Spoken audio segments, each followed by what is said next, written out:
他第一次坐奔驰就脱下内裤，然后趁司机不注意，偷偷将其藏在了座椅下面。而他这么做的目的，只是为了帮他老爸找个工作，因为这辆车的主人是个亿万富豪，并且这辆车平时也只有富豪自己坐，所以当富豪看到这条内裤时，第一时间就怀疑是司机在他车里乱搞，顿时就对司机产生了厌恶之心，于是连问都没问，直接让妻子辞退了他。而女孩见计划得逞，便开始故意接近富豪妻子，说自己刚好认识个专业司机，人不仅老实稳重，曾经还给公司大老板开过车。女人听后很是满意，再加上是儿子的家教老师介绍的，于是便让女孩一定要把司机请过来。但她不知道的是，女孩口中的老司机其实就是个开出租车的，甚至连女孩自己也只是个网瘾少女。之所以能当上富豪儿子的家教老师，也是通过行骗才得来的机会。而这就是2019年火爆全球的电影，也是韩国影史上获奖最多的一部电影，不仅摘下了第72届戛纳电影节的金棕榈奖，还将当年的奥斯卡金像奖、最佳影片、最佳导演、最佳原创剧本和最佳国际影片4项大奖全部收入囊中，成为韩国电影史上最重要的里程碑之作。而他的故事还要从这家穷人开始说起。之所以穷，是因为他们一家4口全都没有工作，每天只能挤在半地下室里跟蟑螂抢吃的， WiFi 也得蹲在马桶旁蹭别人家的，甚至就连大街上喷消毒剂也不放过，哪怕被呛得不停咳嗽，他们愣是不关窗户，因为这样能免费帮家里消毒，顺便除掉那些抢食的虫子。而他们唯一的收入来源就是帮披萨店折包装盒子，一天的生产量能达到几千个，所以也不是他们不努力，而是没有办法的办法。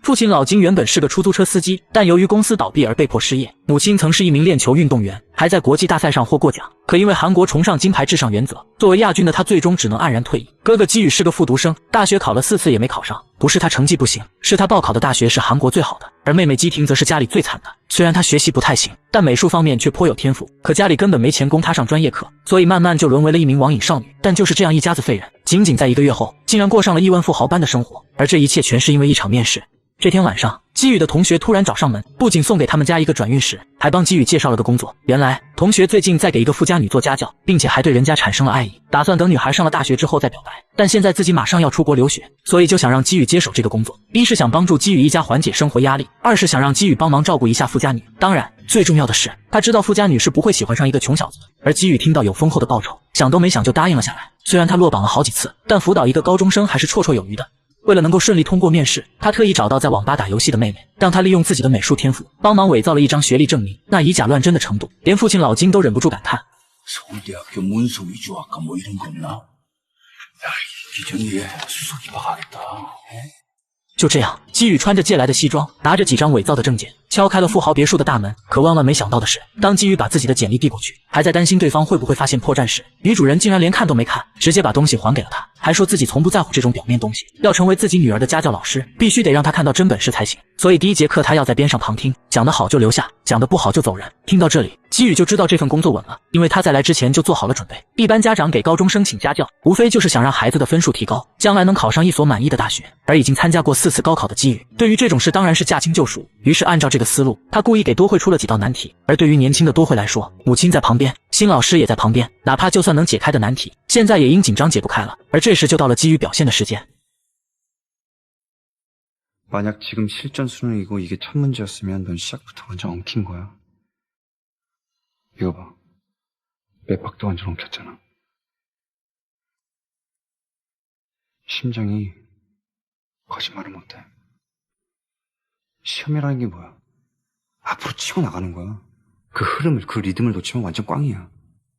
24번 정답? 관심 없어. 나는 오로지 다혜가 이 시험 전체를 어떻게 치고 나가는 거야. 장악하는가? 거기만 관심 있다. 실전은 기세야. 기세. 알겠어.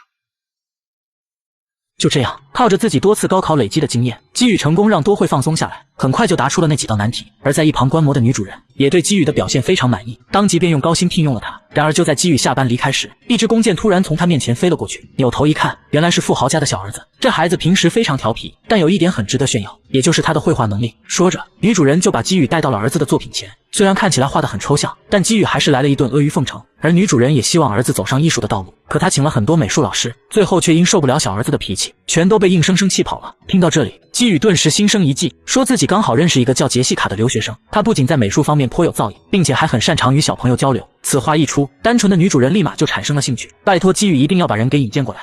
第二天，基宇就把妹妹基婷带到了别墅，这就是他口中的杰西卡。而妹妹为了得到这份工作，提前也做了很多功课。但和哥哥不同的是，当女主人提出要旁听的时候，基婷竟十分强硬地拒绝了她，并且还直接将人赶出了房间，把高材生的傲慢展现得淋漓尽致。当然，他最终也得到了女主人的认可，因为等女主人在见到儿子时，一向调皮的他竟然变得十分乖巧，下课时还恭恭敬敬地向老师行礼。然而这还不是最让女主人惊讶的，因为基婷还说通过小儿子的画作，分析出了他小时候一定经历过可怕的事。此话一出，女主人瞬间捂住了嘴巴，因为她儿子4岁生日那天的确见到过不干净的东西，可这件事只有他们一家人知道。所以当基婷说在儿子画中发现问题时，他便对基婷的能力信以为真。但其实有没有问题，基婷也不知道。之所以能说出这件事，全是多会透露给基宇的，因为他见到基宇的第一面就被这个帅气的大哥哥所吸引，一口气把自家秘密全告诉了他。而有了这些信息之后，基婷就在网上学了点心理治疗知识，然后便成功拿捏住了小儿子，还把爱子心切的女主人骗得团团转，直接用超过基宇10倍的工资聘请了他。而就在基婷为此沾沾自喜时，男主人下班回到了家。起初基婷还有所担心，毕竟对方是个超级富豪，要是看出点什么破绽，自己和哥哥可能都得完蛋。但好在精明的男主人只知道赚钱，家里的事情全交给了妻子打理。跟基婷见面后只是打了个招呼，然后便以天色已晚为由，让司机把基婷送回家。而基婷见男主人的心这么大，再加上司机有想撩自己的龌龊想法，于是他就想着阴司机一把，然后便有了视频开头的一幕。而当老金得知自己也有机会去富豪家工作时，立马和基宇来汽车店熟悉了奔驰的所有功能，然后又凭借开出租留下的车技以及对周边路况的熟悉，成功通过了富豪的面试。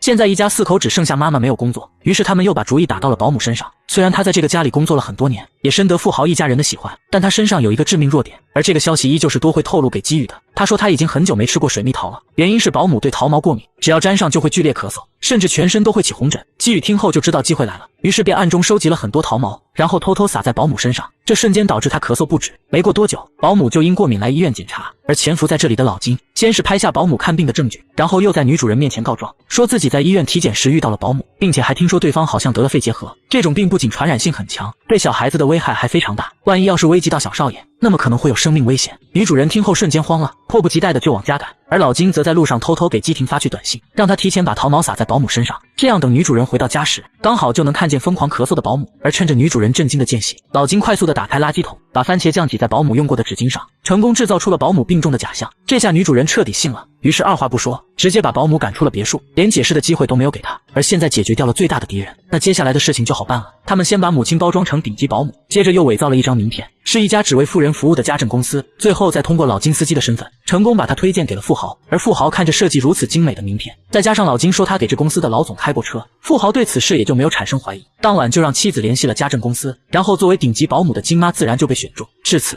1个月前还蜗居在半地下室的一家4口，现在都以不同身份进入到了富豪家，成为了依附在这里的寄生虫。可这样的好日子还没过几天，意外就如同杀虫剂般的朝他们喷来。这天是小儿子的生日，富豪决定带着家人外出露营，而等他们走后，老金一家便彻底放飞自我。基婷用女主人的按摩浴缸泡澡，基宇躺在多惠的公主床上，还偷看人家小姑娘的日记，真正诠释了什么叫老虎不在家，猴子称大王。到了夜里，他们还围在一起喝起了酒，甚至还借着酒劲儿吹起了牛。然而就在一家人忘我的享乐之时，一声门铃突然让他们清醒过来。通过监控一看，竟然是之前被辞退的保姆。他冒着大雨祈求金妈开门，说自己有重要的东西忘在了地下室里。最终在他的再三恳求下，金妈很不情愿地给他开了门。可保姆在地下室里待了很久，却迟迟都不见上来。为了防止夜长梦多，金妈只好亲自下去催促。可万万没想到，地下室里竟然还有一个密室。不仅如此，里面居然还住着一个男人，而他就是保姆口中落下的东西。原来早在几年前，保姆在工作时无意间发现了密室，这是别墅建设者特意修的避难所。而当时保姆老公刚好欠了高利贷，所幸保姆就没把密室的事告诉富豪，则是直接把她老公藏在了里面，然后利用自己的职务之便，偷偷用富豪家的食物养着老公。而如今自己已经被炒鱿鱼，又因追债人的情况不能把老公接走，所以保姆就恳请金妈每周给她老公送点食物，她也会按月给金妈支付报酬。可同样处在社会底层的金妈，并没有对这对苦命鸳鸯产生同情，反而拿出手机就要报警。而就在保姆苦苦哀求时，在楼梯处偷听的其他3人，一个不小心全摔了下来。更要命的是，基宇还本能地喊了老金一声爸爸，而这刚好被保姆听到，他也立马识破了老金一家的诡计，于是掏出手机就开始录像，还威胁说要把视频发给女主人。这下6人的立场瞬间发生反转，2只老寄生虫在客厅当起了主人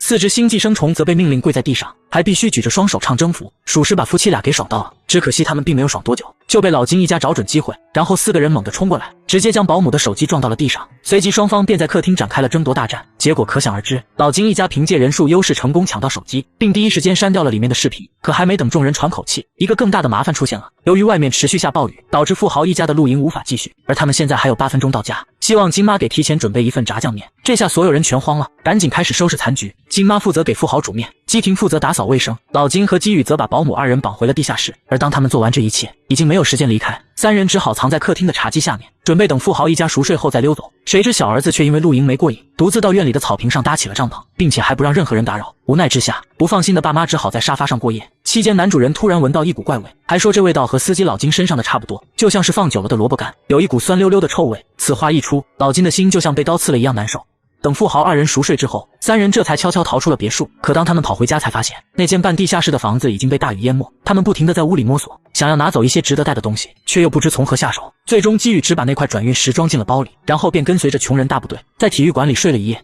第二天，为了给小儿子补过生日，女主人决定在家里办一场派对。作为家教老师的兄妹二人自然收到了女主人的邀请，老金也收到了接人的任务。三人只好在一堆旧衣服中翻找能穿的衣服，而女主人则在宽敞的衣帽间里精心打扮。出门前，她让金妈在院子里布置桌椅，随后带着老金来超市选购食材。然而就在回去的路上，女主人突然闻到了老公说的那股奇怪味道，受不了的她赶紧打开车窗。然而这不经意间的举动，却再次刺激到了老金那敏感的神经。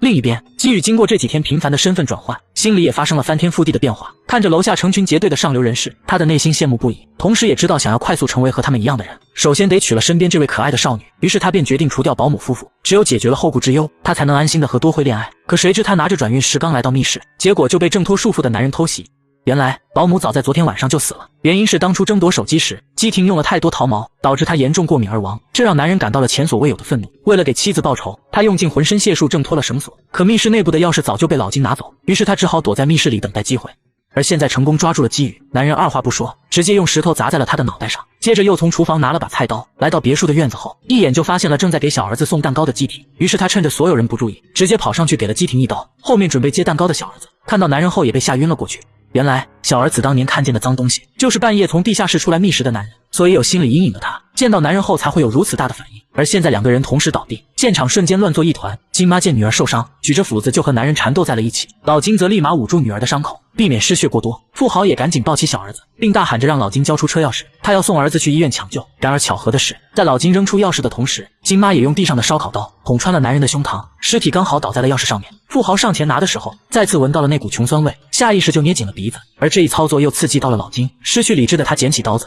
狠狠扎在了富豪的胸口。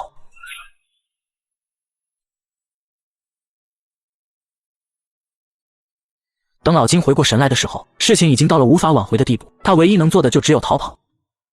故事的最后，头部受伤的基宇侥幸活了下来，但他整个人好像傻了一样，不管警察如何询问，他就是一句话都不说，只会坐在病床上傻笑。最终法院认定他和金妈的行为属于正当防卫，两人因此被判了缓刑。但剩下的两人就没这么好运了，基婷因为失血过多，最终没能抢救过来，而杀了富豪的老金则成了通缉犯，但他就好像人间蒸发了一样，连警察都找不到他的下落。久而久之，这起案子就渐渐淡出了人们的视野。也正是在这个时候，基宇突然恢复了正常，还时不时爬到别墅旁边的山顶，拿着望远镜偷偷观察里面的情况。此时别墅已经换了新的主人，而随着天色暗淡，别墅里的一盏灯开始有节奏的忽明忽暗。曾经当过童子军的基宇一眼就看出了这是摩斯密码，于是便记录下来，回家破译后才得知这是父亲写给他的信。原来老金那天杀人之后并没有跑远，而是躲到了别墅的密室里，然后又通过这里面的书籍得知，房间的开关可以控制楼上的一盏灯，也就是可以向外界传输摩斯密码，并且附带了一本教程书。于是老金便利用它写了封信，每天晚上都向外界发出信号，就是希望基宇有一天能看到。而信的大致内容就是他在里面过得很好，新主人入住之后，他每周都能上去偷点食物，所以让家人不用担心他。可话又说回来，作为老金的亲儿子，